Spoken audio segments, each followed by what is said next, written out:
What are these idiots doing? What are you doing? Filming a Gone Rogue, or what are you doing? What are you doing? I'm usually in front of the camera, not behind the camera. Chloe is hard at work. Where are the other dogs at? You want to bet? Let's make a bet. I haven't seen Buttons in like 15 minutes. Is he staring at a ball?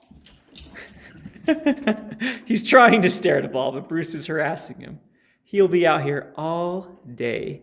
So yeah, a little bit of the store update. This one, I don't know how long it's going to be. Anyone want a magazine with their order? Let me know. I'll chuck it in there. I think I've said that before, but we're still a work in progress for the store. So, been a while since we've shown the hallway, I think, but I think the hallway is pretty much there with the painting and with kind of the cool posters. So, I mean, it's getting there. I'm pretty proud of what we've been able to do with the setup, the building. I mean, it's not ideal, of course, having a store where you have to walk upstairs, but at least the nerds get their exercise every time they come up. And of course, we got our store dogs with Buttons that will look at that ball until, what, Buttons, forever? You're just going to sit there and stare. It comes about 8 o'clock, 8:30. It's time just to stare at the ball. He wants me to kick it for him. It's what he does every night. Kick. Oh, you caught it. So yeah, I don't know. We're going to probably do a little bit of touching up in this hallway. I think Zach wants some cooler like neon lights for this and some more cool things like that. I wish we could do all our lights like that. That thing's pretty cool. I think it's got that at like Walmart after Halloween, after it discounted, but pretty cool thing to go with the style. So, yep, cool. And this is the project for today. Hasn't changed much since last time. So, we still have this mess.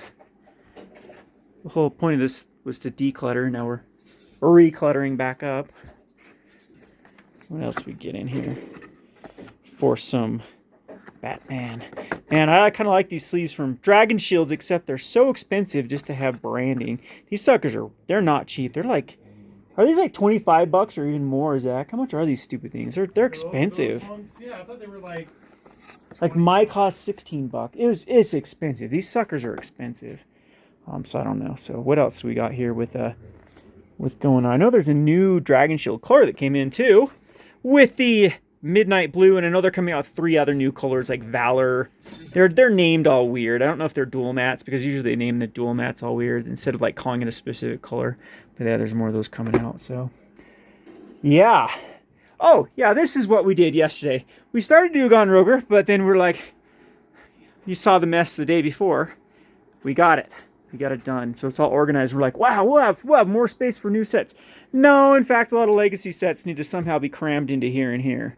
So I don't know how we're going to do that with stuff, but we are already running out of space. Got the flesh and blood we need to get up as well. So, and then just want to showcase some of more of our mess here. We're finally getting this up because we finally have the room for the Game Genic case. So we do Game Genic here, and I got the sleeves.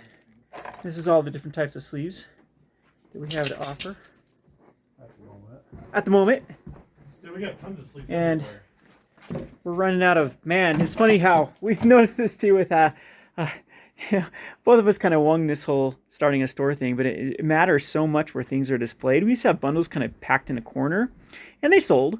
I wouldn't say they wouldn't sell, but it's people specifically coming into buying bundles. And now this, like, we have sold so many bundles in the past couple days. It just seems to be the perfect sweet spot to be buying Magic product for people. Like, oh, I want something bigger than a couple booster packs, but not something like a booster box. Speaking of booster boxes, we try to keep most of them in stock. They're hopefully it's coming out. I'm just recording on my cell phone that I just picked up, so don't know how the image is going to be on here. But, yeah. What else we got going on? Zach? Carpet on Sunday. You're a lot more shy when you're in front of the camera instead of behind the camera. Do we have any more of these? At the moment, no. It's been hard to get Game Genic. I know it has. So, wait, I got some... No. So what do we need from Game Genic? We're going to need This is all we have for those. No, the well, we have squares all and the stuff. We have all the regular stuff. the regular boxes and sleeves. Yeah. So what's after square? Sidekicks. There's like sidekicks. Yeah, we don't have any of those. We sold all of those. Yeah, I didn't. I don't know.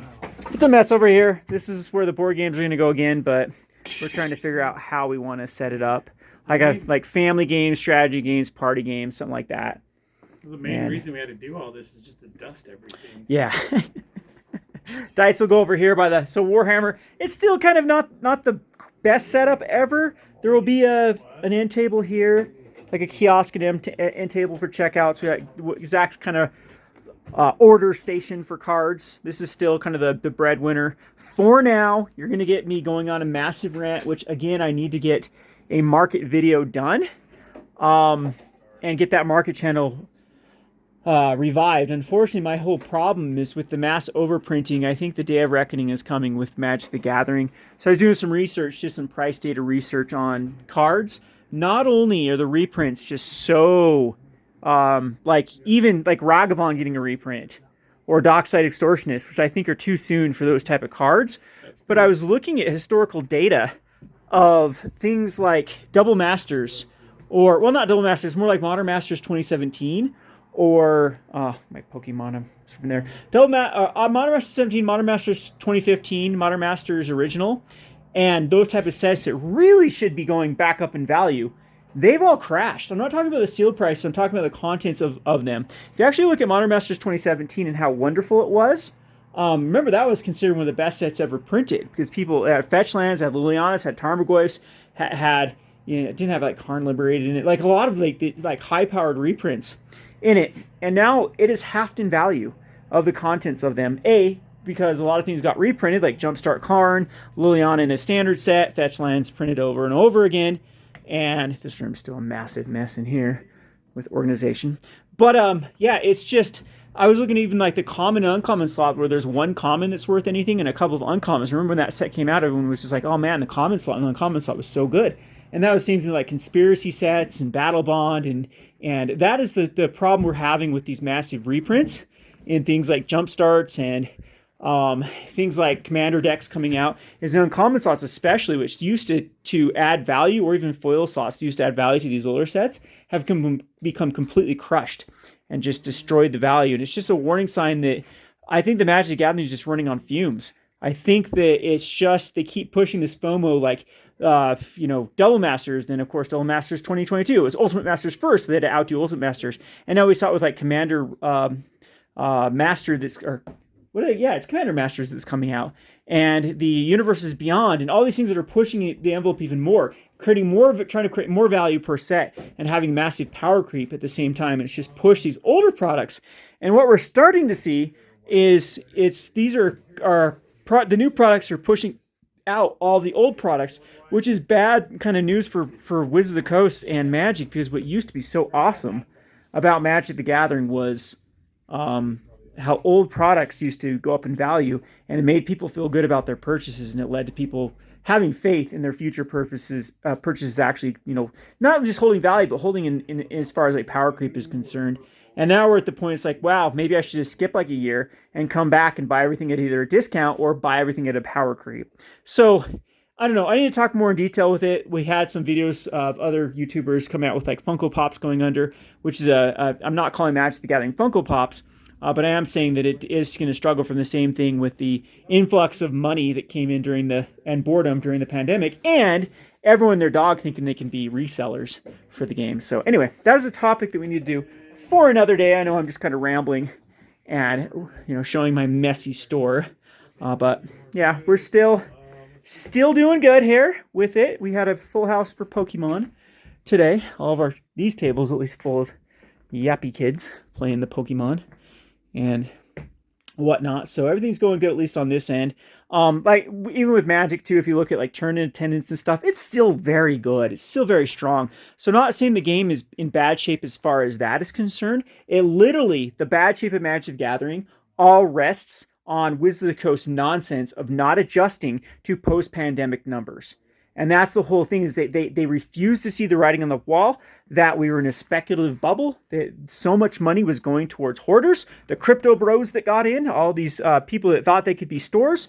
Everyone and their dog was trying to sell cards out of their basement, and it just led to overproduction of Magic cards, and just the massive reprints was able to keep up and send missed signals to Wizard of the Coast. But that's the problem with being a company. You need to foresee these things. You need to be on the above the curve, knowing that there might be reasons other than popularity or boredom or whatever why things are being purchased. And just the amount of fraud with the PPP loans and all the other free money that was going around, not even to mention all just the the stimulus checks, but all the fraud with the small businesses that were supposedly paying employees and whatnot, and a lot of that money got siphoned in Magic, because Magic was the tried, tested, and true. You invest in little anything, it would go up. And I don't know. To me, looking at Modern Masters 2017 and Modern Horizons specifically, Modern Horizons 2 should be popping right now, which it's not. It's still below distributor price of what you can actually purchase these products with some of the best sets ever. And it's just a clear warning that Wizard of the Coast has two roads they can take. Either they can keep trying to run on fumes, on what I call FOMO fumes, where it's like, oh, this is going to be the best set. You better not miss out on this one. Remember when Double Masters, remember when Ultimate Masters doubled up?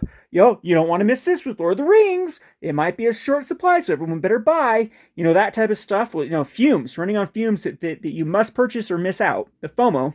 Or they have to make the kind of the adult decision. And if I were them, I would just put a hiatus on Secret Layers. I'd put a hiatus on things like Challenger decks. I would eliminate the list out of set boosters immediately, and I let the secondary market start to recover, because if people don't think the secondary market has any sort of impact on Wizard of the Coast selling future product, they are completely, they're crazy. That's the whole reason why people lost their minds over Modern Masters 2017, because it just had so much value in it. So, I mean, the whole faith of the market is just terrible. And again, I think that the money is still strong on newer products, but the problem is there isn't any, money going to old products, which is a bad sign.